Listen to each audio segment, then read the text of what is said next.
Hello everyone, hello students. As in the last video lecture we come across the various concepts of management. हम लोगों ने उसमें previous year जो हमने management study किया था उससे related कुछ बातें पढ़ी. बातों के साथ साथ हमने 6 functions देखे management के जो हमें organization को आगे survive और growth के लिए बहुत important माने गए हैं. I'll again go through that 6 functions जिसमें हमने देखा planning, organizing, staffing, directing, coordinating, right? Coordinating, उसके बाद controlling. ये जो 6 functions है इनको follow करने के बाद there is also certain concepts जो हमने last year पढ़े उससे ही related आपका unit 1 है that is principle of management. Principles ये word से समझ में आता है कि which has been stated earlier. There were certain people who gone through the research of various functions of management. उन्होंने काफी सालों तक रिसर्च किया and they come across with the establishment of principles. ये जो प्रिंसिपल्स होते हैं ना इनको हम फंडामेंटल ट्रुथ कहते हैं. फंडामेंटल ट्रुथ इसलिए क्योंकि काफी सालों तक रिसर्च करने के बाद इनका एस्टेब्लिशमेंट होता है and it is applicable everywhere in any type of organisation and any size of organisation. जैसे कि मैंने आपको बताया था कि last video lecture was the basic concept.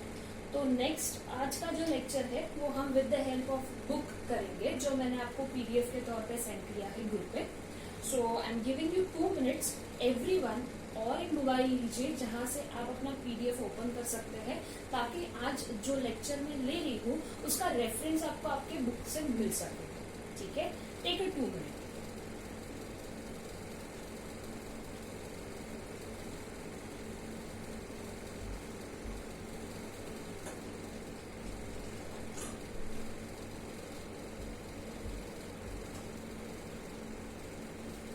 So, shall we start? Fine.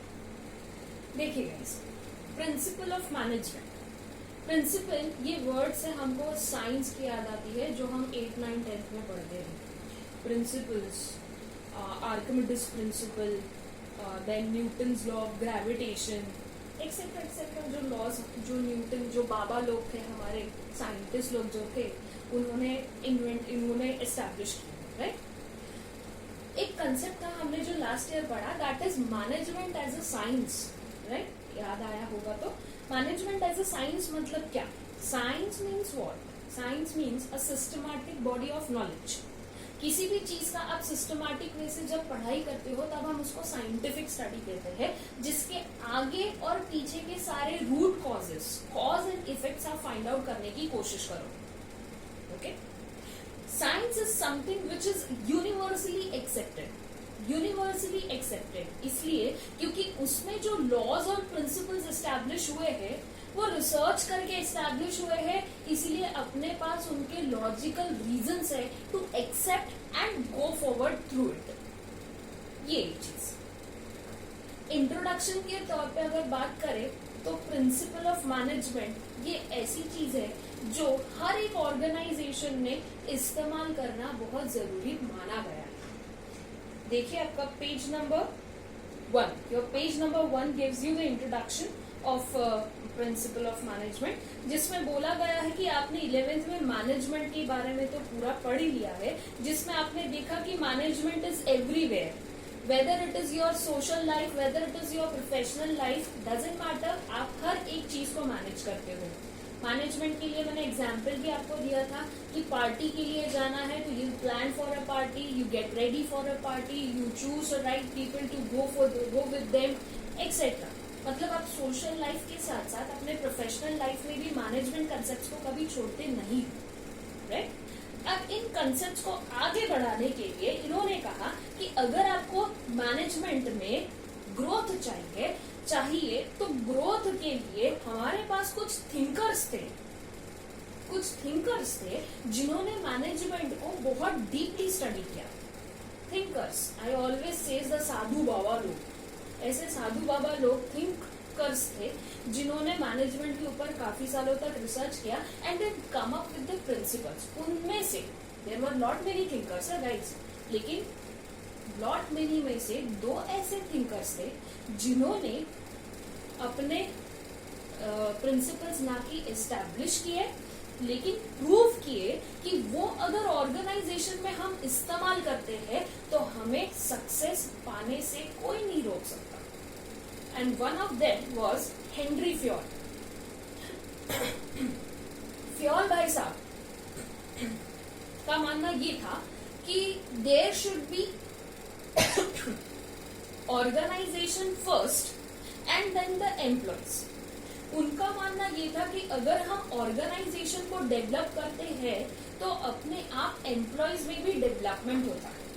और दूसरे थे F.W. Taylor, Frederick Winslow Taylor. Taylor भाई साहब का मानना ये था कि there should be the scientific way to treat our employees as well as to treat the growth of our organisation.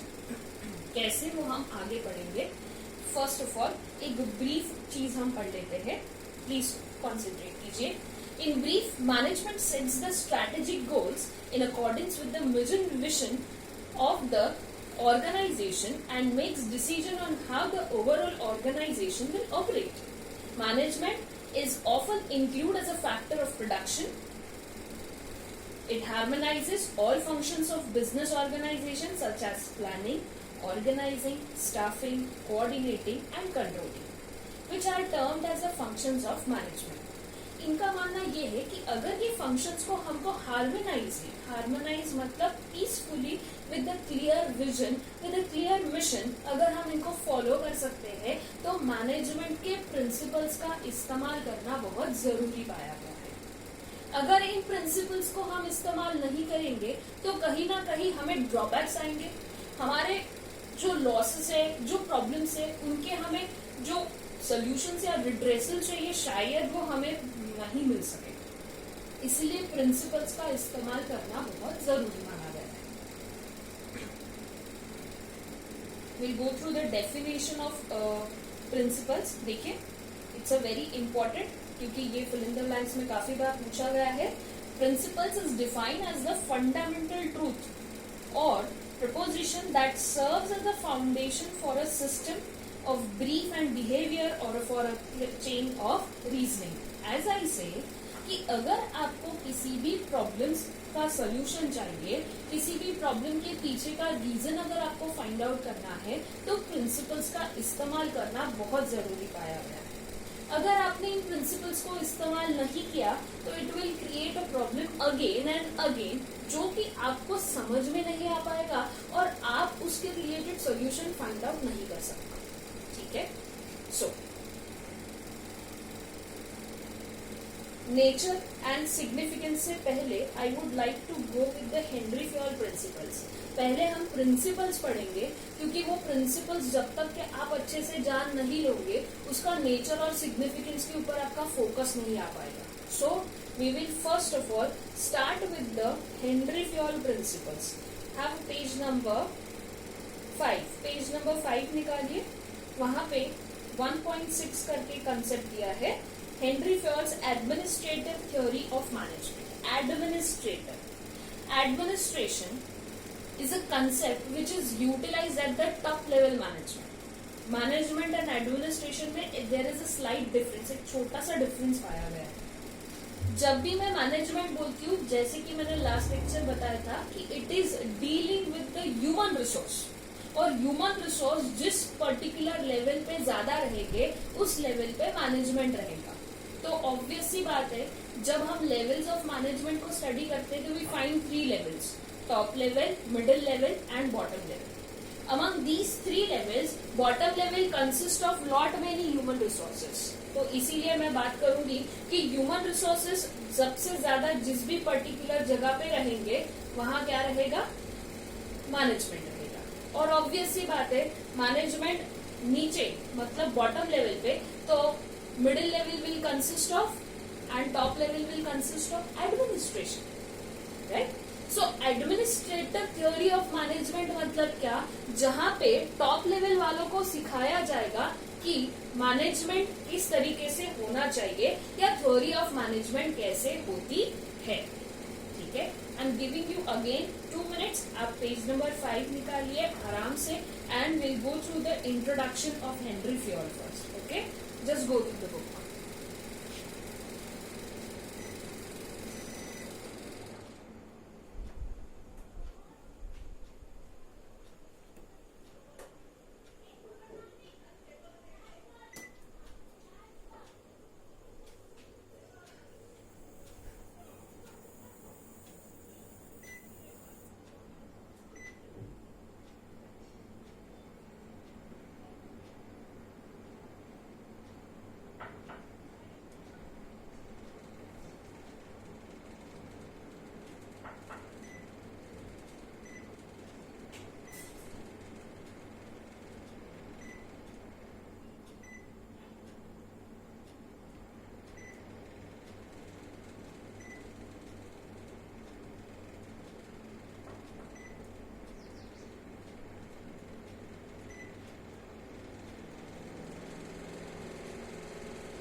Yes guys, ready with the book? चलो start करते हैं.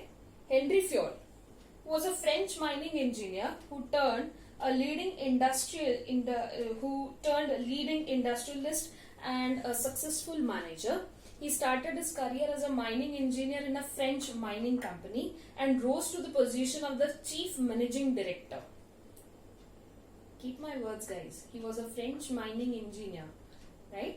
And he in himself as a career wise make as a career a management concept. So there will be always a two different tasks, but one person is doing in that era 18th and 19th century की बात है. After conducting many experiments and observation and organization, Fayol proposed 14 principles of management, which are explained in the famous book Generally an Industrial Administration. Due to his contribution in the development of managerial thoughts, he is called as father of modern management. I repeat the words, father of modern management. Modern management इसलिए क्योंकि वो 14 principles 18th 19th century में भी काम में आ रहे थे और आज के डेट पर भी ये लोग ऑर्गेनाइजेशन को इन्हीं प्रिंसिपल्स के बेसिस पे चलाते हैं. ये सिर्फ 12th की बात नहीं है गाइस. फ्यूचर में आप आगे चल के कभी भी जब मैनेजमेंट पढ़ोगे, you need to go through these 14 principles of Henri Fayol. इन 14 प्रिंसिपल्स के अलावा आपका मैनेजमेंट टोटली यूजलेस है, ऐसा बोला जाता है. Henri Fayol was known as the father of modern management. उनका मानना ये था कि अगर हम पूरे ऑर्गेनाइजेशन के बारे में सोचते हैं तो हमारे साथ साथ ऑर्गेनाइजेशन के साथ साथ एम्प्लॉयज का भी डेवलपमेंट होगा. अगर आपका ऑर्गेनाइजेशन ग्रो करेगा तो उसके पास प्रॉफिट आएगा. प्रॉफिट आएगा तो वो प्रॉफिट अपने एम्प्लॉयज में बांट सकेगा सैलरी या बोनस के तौर पे. हो गया ना वाइस वर्सा. अगर ऑर्गेनाइजेशन डेवलप हुआ तो वहां काम करने वाले एम्प्लॉयज भी क्या होंगे, डेवलप होंगे. ऐसा किसका मानना था? हेनरी फ्योल भाई साहब का मानना था. फ्योल भाई साहब बिल्कुल फोकस्ड थे. उनको पता था कि उनके जो 14 प्रिंसिपल्स है वो ना कि सिर्फ ऑर्गेनाइजेशन का फायदा देख रहे हैं, एम्प्लॉयज का भी फायदा देख रहे हैं और साथ ही साथ सारे एम्प्लॉयज के लिए सोशल रिस्पॉन्सिबिलिटी भी फॉलो कर रहे हैं. सोशल रिस्पॉन्सिबिलिटी मतलब जहां पैसा मैटर नहीं करता, एम्प्लॉयज को पैसे से भी ज्यादा रिस्पेक्ट और ट्रस्ट की आवश्यकता होती है. ये पर्टिकुलर चीज हेनरी फ्योल भाई साहब बहुत पहले जान चुके थे. इसीलिए उन्होंने अपने 14 प्रिंसिपल्स जब स्टेट आउट किए तो ऑर्गेनाइजेशन और एम्प्लॉयज के भलाई के साथ साथ हर एक एम्प्लॉयज के रिस्पेक्ट को भी ध्यान में रख के उन 14 प्रिंसिपल्स को बनाया है. ठीक है, चलिए तो एक एक करके ये प्रिंसिपल्स देखते हैं. नीचे आपको एक डायग्रामेटिक फॉर्मेट दिया है प्रिंसिपल्स का. पहले हम कंसेप्ट अच्छे से करेंगे. Book language is the another part of me for me guys. जैसा कि आप लोग पहले से मुझे जानते हो, आई ऑलवेज से कि अगर आपके कंसेप्ट क्लियर है तो कोई भी बुक आपको किसी भी मार्क्स कैंसिलेशन में मतलब हेल्प आउट नहीं होगी. आपके कंसेप्ट क्लियर रखिए. बेसिकली जब हम प्रिंसिपल्स पढ़ते हैं तो प्रिंसिपल्स को अगर याद रखना है तो उनके बेसिक कंसेप्ट को दिमाग में बिल्कुल फिट कराइए, ताकि नींद में से भी अगर मैं उठाऊं और पूछूं कि भाई 14 प्रिंसिपल्स क्या है तो सबको बताते आना चाहिए. सो प्रिंसिपल्स में सबसे पहला प्रिंसिपल है division of work. Division of work, divide and rule.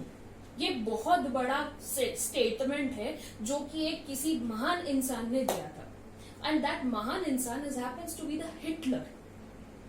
Hitler को आप सब जानते हो, लेकिन हिटलर हम एज अ गाली के तौर पे इस्तेमाल करते हैं.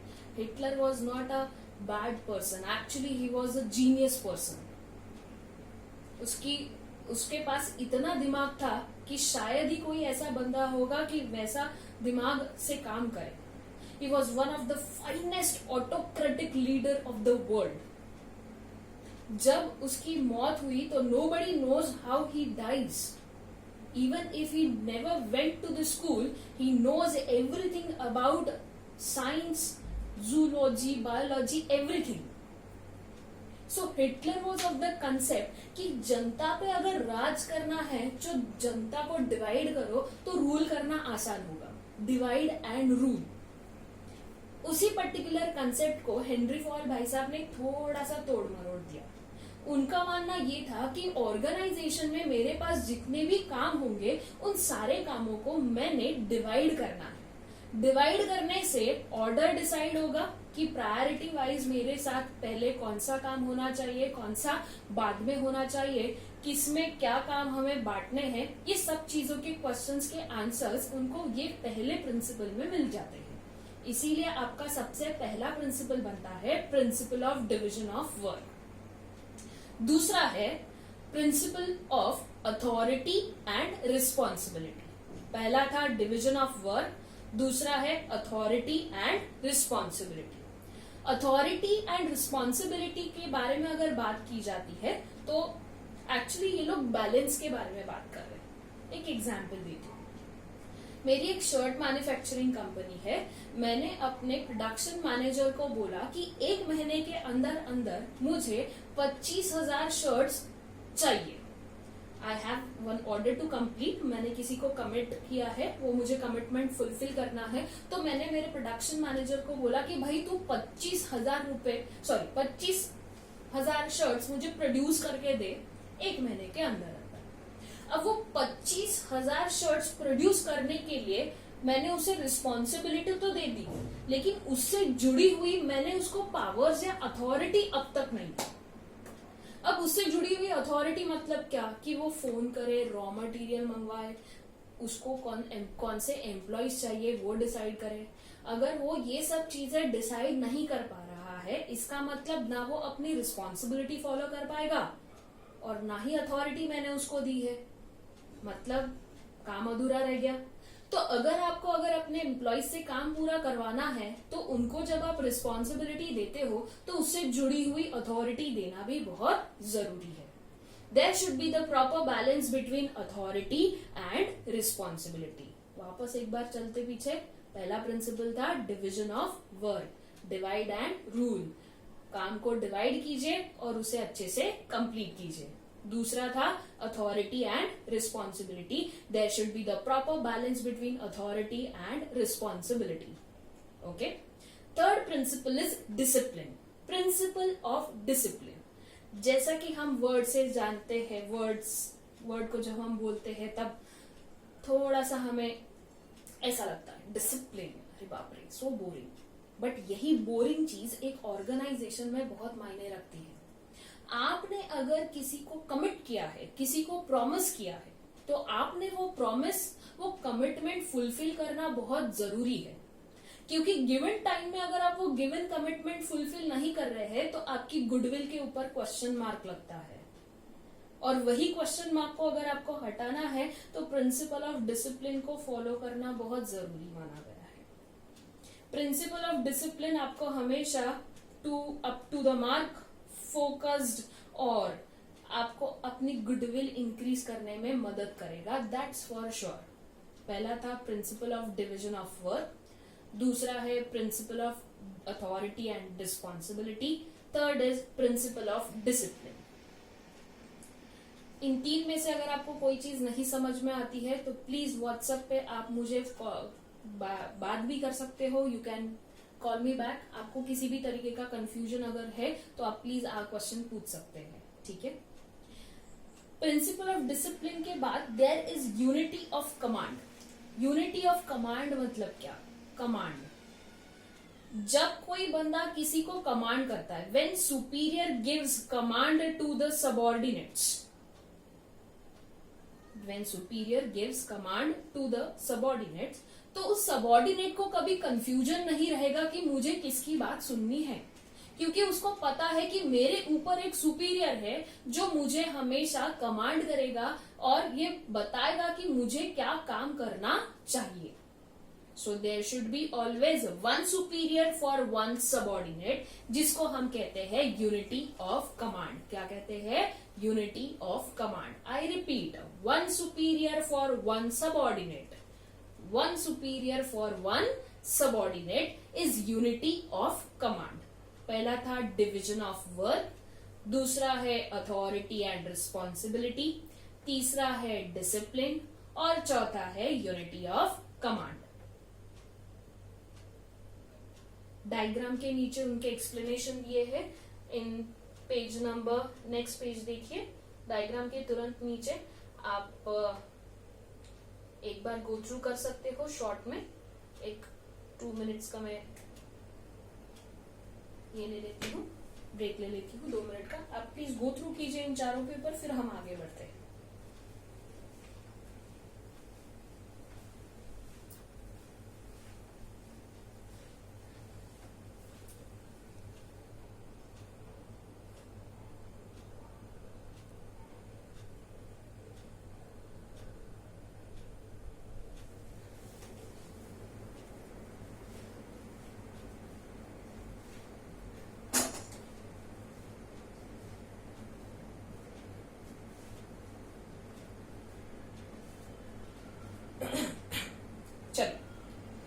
Next is unity of command. There will be always one superior for one subordinate. लेकिन जैसे जैसे ऑर्गेनाइजेशन ग्रो करता है, हेनरी फ्योल भाई साहब ने ये प्रिंसिपल तो बना लिया, लेकिन उनको ये समझ में आया कि जैसे जैसे ऑर्गेनाइजेशन आगे बढ़ेगा, एम्प्लॉयज भी बढ़ेंगे, सबऑर्डिनेट्स भी बढ़ेंगे। तो भाई अगर मेरे यहाँ पे 100 सबऑर्डिनेट्स है, 100 वर्कर्स है, तो क्या 100 वर्कर्स के लिए मैं 100 सुपरवाइजर्स रखूंगी, 100 सुपीरियर्स रखूंगी? Is it possible? No, it is not possible. तो फिर मुझे क्या करना चाहिए? तो हम क्या करेंगे, कमांडिंग पोजीशन पे हमेशा एक जन होना, ये तो बात सही है, लेकिन हम क्या करेंगे, लोगों का ग्रुपिंग करेंगे। 100 लोग अगर काम कर रहे हैं तो एटलीस्ट उसमें से 5 का ग्रुप बन सकता है, 10 का ग्रुप बन सकता है, 15 वर्कर्स का ग्रुप बन सकता है।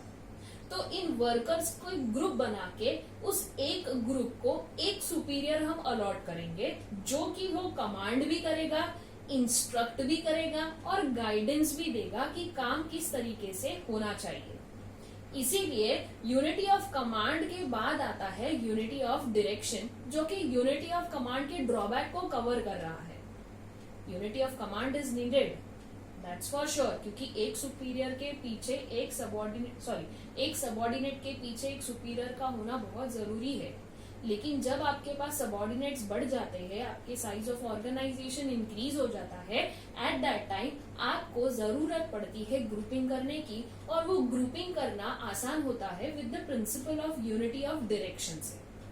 ठीक है, सो अगेन प्रीवियस चलते हैं। First is division of work, second authority and responsibility, third discipline, fourth unity of command and fifth unity of direction.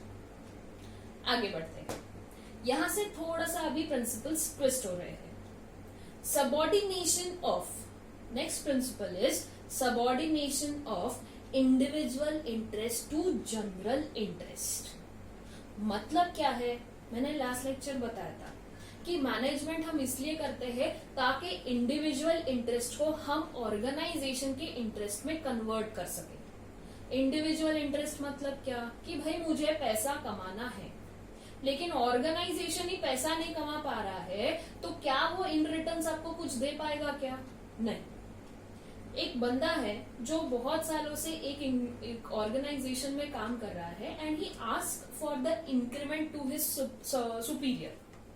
उसने इंक्रीमेंट के बारे में बात किया अपने सुपीरियर से, लेकिन सुपीरियर ने उसको बोला कि भाई मेरे ऑर्गेनाइजेशन ने तरक्की नहीं की है, तो मैं तुमको इंक्रीमेंट दूं तो कहां से दूं? Getting what I mean to say? तो इंक्रीमेंट ना मिलने पे हर आज के डेट का एम्प्लॉय ऑर्गेनाइजेशन छोड़ के जाना प्रेफर करता है, लेकिन हेनरी फ्योल भाई साहब इस चीज को थोड़ा सा अलग तरीके से लेते हैं। हेनरी फ्योल भाई साहब के हिसाब से अगर बात करें तो ऑर्गेनाइजेशन अगर तरक्की नहीं कर रहा है, तो एक एम्प्लॉय ने हमेशा ऑर्गेनाइजेशन के ऑब्जेक्टिव को अचीव करने के बारे में सोचना चाहिए। अगर ये पर्टिकुलर चीज उसने सोचना शुरू किया तो ऑर्गेनाइजेशन तरक्की करेगा, इनडायरेक्टली किसकी तरक्की होगी? एम्प्लॉय की तरक्की होगी। मतलब क्या हो रहा है, सबऑर्डिनेशन ऑफ इंडिविजुअल इंटरेस्ट, सिर्फ अपने बारे में ना सोचते हुए कन्वर्टेड टू जनरल इंटरेस्ट, सबके बारे में सोचना, ये हर एम्प्लॉय की रिस्पॉन्सिबिलिटी मानी गई है। कंसेप्ट समझ में आया? सबऑर्डिनेशन ऑफ इंडिविजुअल इंटरेस्ट, सिर्फ अपने बारे में नहीं सोचना है, हमें पूरे ऑर्गेनाइजेशन के बारे में सोचना जरूरी माना गया है. First one was division of work, authority and responsibility, discipline, unity of command, unity of direction, subordination of individual interest to general interest. And the next is principle of remuneration. Remuneration मतलब wages, salaries are called as remuneration. मुझे ज्यादा बताने की आवश्यकता तो नहीं है. Right person at a right job with a right salary is always equal to remuneration. Henry Fayol was of the opinion कि अगर आपने अपने एम्प्लॉयज को सही काम का सही दाम नहीं दिया तो वो कभी सेटिस्फाइड नहीं रहेंगे और आपके ऑर्गेनाइजेशन में कंटिन्यू करने का प्रेफरेंस नहीं देते हैं. सो ऑलवेज बी श्योर कि आप अपने एम्प्लॉयज को सही काम सौंप रहे हो और उस सही काम का सही दाम दे रहे हो. That will be the justice to them guys. Is the principle of remuneration. Right person with a right job and with a right salary. ठीक है. Next principle is principle of centralisation. Centralisation मतलब क्या? इसके साथ साथ एक और word जुड़ता है, decentralisation. Centralisation, I focused on centralisation first.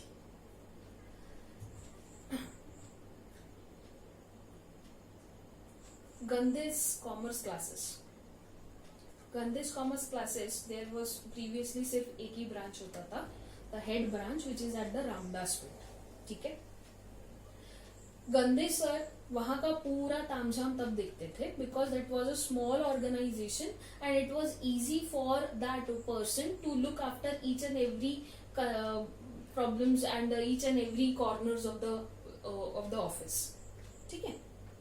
तो जब अथॉरिटी पूरी की पूरी किसी एक बंदे के पास होती है तब हम उसको कहते हैं सेंट्रलाइजेशन. क्या कहते हैं? Centralisation. Authority in with one person is called as centralisation. लेकिन ये कब तक? ऑर्गेनाइजेशन को सर्वाइवल के साथ साथ ग्रोथ भी तो इम्पोर्टेंट है.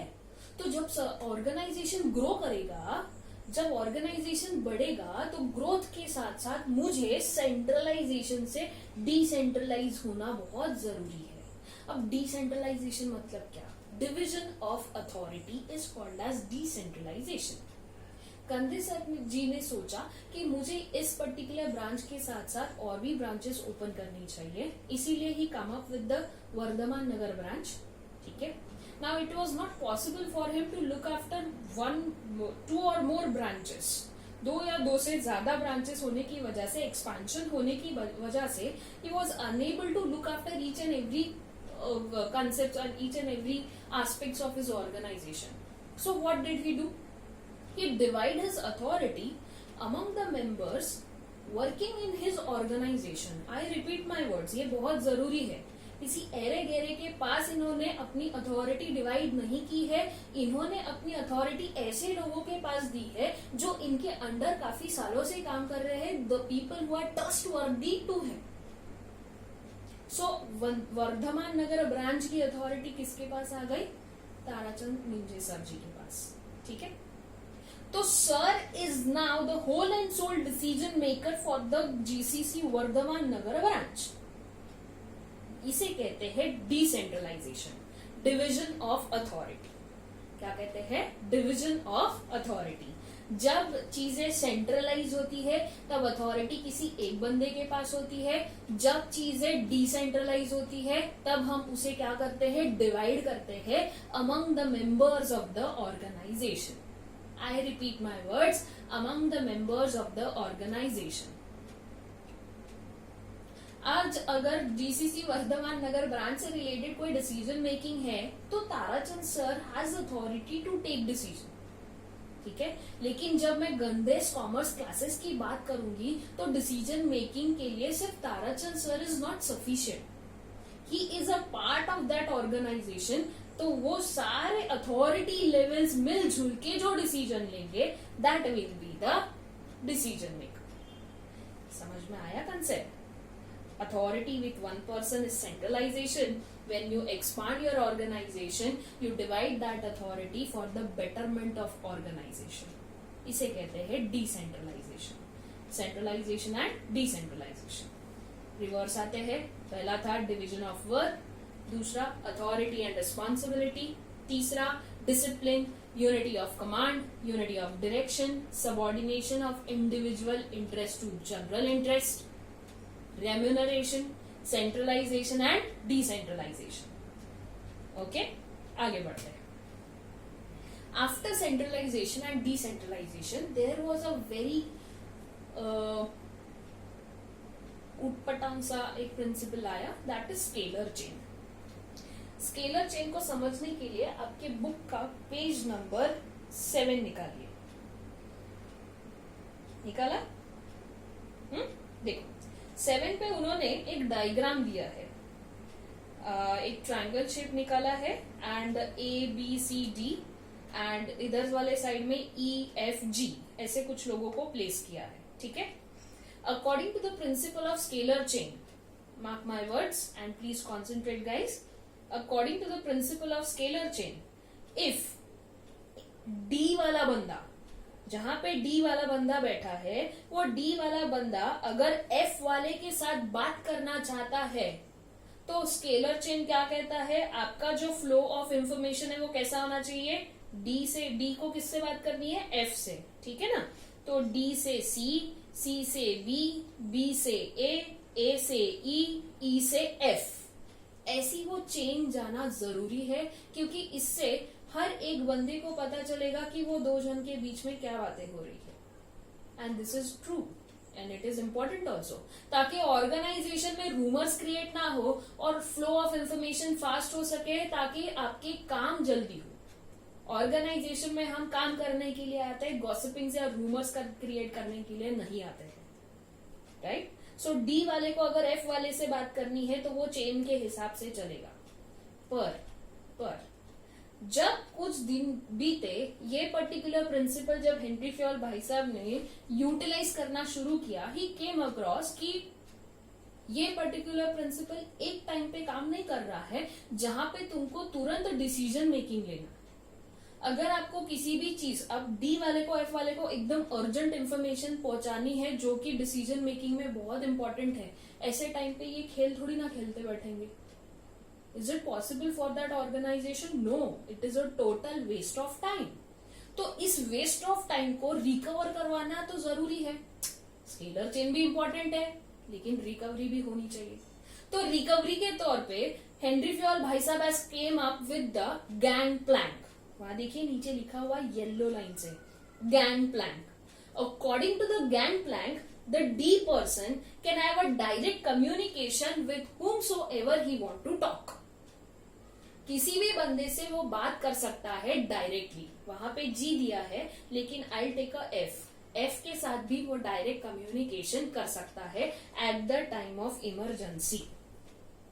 Mark my words guys, at the time of emergency हम गैंग प्लैंक यूज करेंगे, अदरवाइज हम स्केलर चेन इस्तेमाल कर सकते हैं, because every person in the organisation is important and everyone should know what is going on between that two persons. Clear हुआ? अच्छे से समझ में आया? एक बार वापस से रिवाइज करते गाइज। पहला था डिविजन ऑफ वर्क, दूसरा था अथॉरिटी एंड रिस्पॉन्सिबिलिटी, तीसरा discipline, next was unity of command, then unity of direction, subordination of individual interest to general interest, right? उसके बाद था remuneration, centralization and decentralization, scalar chain. Scalar chain के बाद में आता है order, if I'm not wrong. Yes, it is. Order. Order मतलब क्या? आज अगर मैं क्लास ले रही होती तो काफी सारे बच्चे मुझे आंसर किए रहते, ma'am giving order, giving command to someone. No, it is not like that. Order means a sequence. School days में पढ़े थे ना, ascending order, descending order. That is what is the order. Keeping the things in a sequence is called as order. जैसे कि आपने division of work में देखा कि भाई हमारे काम प्रायोरिटीज के हिसाब से डिवाइड होने चाहिए, लेकिन डिवाइड करने से काफी नहीं है। अगर आपको ऐसा लग रहा है कि आपके काम मेस्ड अप हो रहे हैं, तो प्रिंसिपल ऑफ ऑर्डर आपको हेल्प करेगा अपनी प्रायोरिटी के हिसाब से चीजों को डिवाइड करने में। असेंडिंग ऑर्डर में या डिसेंडिंग ऑर्डर में आप जो भी ऑर्डर प्रेफर करना चाहते हो कर सकते हो, but the things should be in a sequence. Sequence में होना बहुत जरूरी है। अगर आपकी चीजें सीक्वेंस में नहीं रहेंगी तो आपके रिसोर्सेज का 100% वेस्टेज होगा, which is not good for the management. हम मैनेजमेंट ही इसलिए कर रहे हैं ताकि हमारे रिसोर्सेज सही तरीके से इस्तेमाल हो, उनका वेस्टेज ना हो पाए। तो प्रिंसिपल ऑफ ऑर्डर आपको सिखाएगा कि कौन सी चीज पहले होनी चाहिए और कौन सी चीज बाद में होनी चाहिए। प्रिंसिपल ऑफ ऑर्डर, ठीक है, प्रिंसिपल ऑफ ऑर्डर। आज हमने 10 प्रिंसिपल्स किए हैं, राइट। तो मैं चाहती हूँ कि पहले आप ये 10 प्रिंसिपल्स अच्छे से रीड कीजिए, समझिए, लर्न कीजिए, उसके बाद हम बाकी के 4 प्रिंसिपल्स करेंगे। आज हमने पढ़ा गाइस हेनरी फ्योल जी के बारे में। He is one of the finest management thinker. उनका contribution is incredible in the management, और उनके जो फंक्शंस थे या फिर प्रिंसिपल्स थे वो आज भी हम ऑर्गेनाइजेशन में इस्तेमाल करते रहते हैं। उनके हिसाब से 14 principles are the modern management principles, and he happens to be known as the father of modern management. I repeat again, he was known as father of modern management. उनका मानना ये था कि अगर हम पूरे ऑर्गेनाइजेशन के बारे में सोचते हैं तो इनडायरेक्टली हमारा एम्प्लॉय भी डेवलप होगा, क्योंकि ऑर्गेनाइजेशन अच्छा है तो वो अपने एम्प्लॉयज को भी अच्छा दे सकते हैं, ठीक है। इसीलिए उन्होंने 14 प्रिंसिपल्स को लाया। 14 प्रिंसिपल्स में से हमने पहला प्रिंसिपल देखा डिवीजन ऑफ वर्क, जहां पे हमने काम को डिवाइड किया।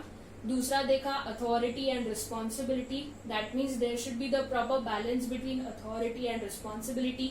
तीसरा देखा डिसिप्लिन। डिसिप्लिन मतलब जो भी आपने कमिटमेंट्स या प्रोमिसेस किए हैं वो आपको फुलफिल करना बहुत जरूरी माना गया है।